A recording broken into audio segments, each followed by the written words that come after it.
Oui, alors pourquoi Amiens? Entre la ville de Pékin et la ville de Tokyo. Amiens, ville verte, et puis Amiens, riche à la fois d'un patrimoine, et les congressistes auront l'occasion de découvrir notamment les travaux menés sur l'architecture de la cathédrale, vue en images virtuelles, et ils auront également l'occasion de découvrir les richesses culturelles. Donc, ville verte, ayant un patrimoine historique considérable que ces pays-là, ou que les représentants de ces pays-là n'ont pas l'habitude de voir, et puis une richesse culturelle. Je dois ajouter enfin que ce congrès nous permet de participer, en plus de ça, à la conservation du patrimoine, puisque nous sommes impliqués auprès du musée de Picardie dans la restauration de ces tableaux de la peinture italienne du XVIe siècle qui y sont exposés. Alors le choix d'Amiens est lié à un passé. Alors ADT, vous dites ADT, c'est ADT, pour prononcer anglais, Advanced Digital Technology, simplement parce que nous sommes impliqués dès le début avec nos collègues canadiens, puis nos collègues américains, puis à Cardiff, puis en Allemagne. Nous nous sommes impliqués dans ce congrès qui réunit industriels et scientifiques, spécialistes de la chirurgie de l'extrémité céphalique. Voilà. Et comme nous nous sommes impliqués fortement, ils ont reconnu qu'Amiens était un lieu privilégié en France pour accueillir ce congrès, d'autant que derrière, il y a des initiatives de recherche qui vont tout à fait dans le sens d'ADT.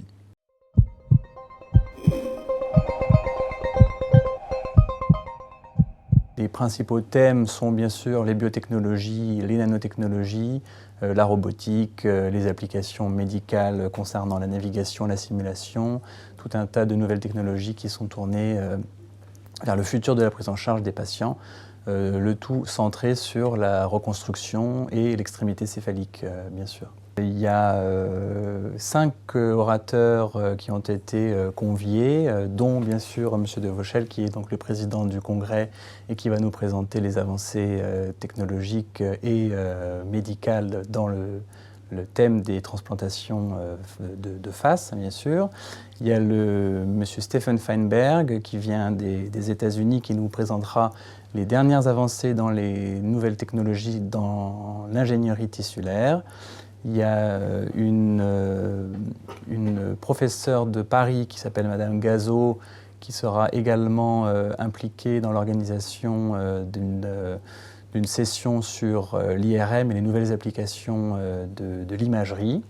Et puis d'autres types de présentations, notamment sur la bioimpression de tissus 3D et une session un peu plus de simulation virtuelle sur un projet de reconstruction d'un corps humain virtuel par un Canadien qui sera également présent, qui s'appelle M. Azam Khan.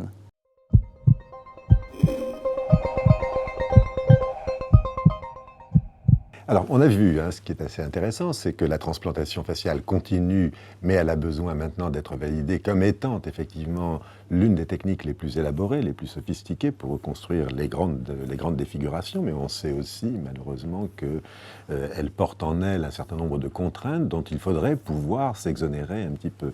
Alors, on voit petit à petit les équipes utiliser justement les nouvelles technologies pour faire de la transplantation faciale un geste de reconstruction encore plus fiable. Et puis, il y a l'après-transplantation. Et c'est là où nous intervenons. Julien Daroux vient de vous parler de l'ingénierie tissulaire. Eh bien, il faut aujourd'hui penser l'après-transplantation. L'après-transplantation, c'est la capacité que nous aurons nous-mêmes à partir de nos propres cellules.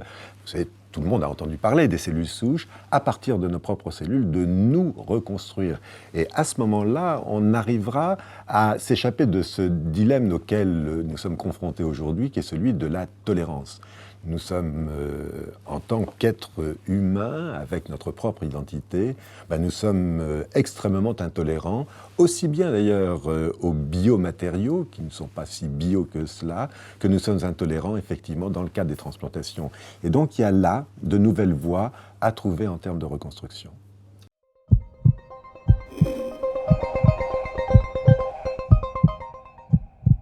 Le propre de l'Institut Fairfax, c'est d'offrir une plateforme pour des chercheurs dans les directions que l'on vous a indiquées, notamment celle de l'ingénierie tissulaire. Et pas plus tard que demain, je vais à Paris pour aller présenter les travaux que nous menons en termes d'ingénierie tissulaire, notamment pour la reconstruction des tissus osseux. Et ça, c'est un point important. Je voudrais simplement ajouter que aujourd'hui, nous attendons, et nous sommes très impatients, n'est-ce pas, de posséder ces murs qui nous permettront de mettre en œuvre toutes ces techniques de recherche. On a parlé d'IRM, ça nous l'avons déjà. Nous avons parlé d'ingénierie tissulaire, on parle de blocs de chirurgie expérimentale. Nous sommes très, très impatients. Alors moi, je suis très, très heureux de pouvoir dire ici que ce congrès à IDT va inaugurer le quai de l'innovation. C'est quand même un point important. La ville nous accueille et Amiens Métropole va nous aider à concrétiser ce qui, pour l'instant, en termes de contenu, existe, mais en termes de contenant, je parle de l'Institut Fairfax, a besoin d'exister dans un avenir très proche pour notre ville, pour notre CHU. Et puis, je pense que ce n'est pas un hasard qu'IDT se tient à Amiens parce que l'Institut Fairfax est le seul exemple de plateforme dédiée à la chirurgie reconstructrice des grandes défigurations qui existe au monde.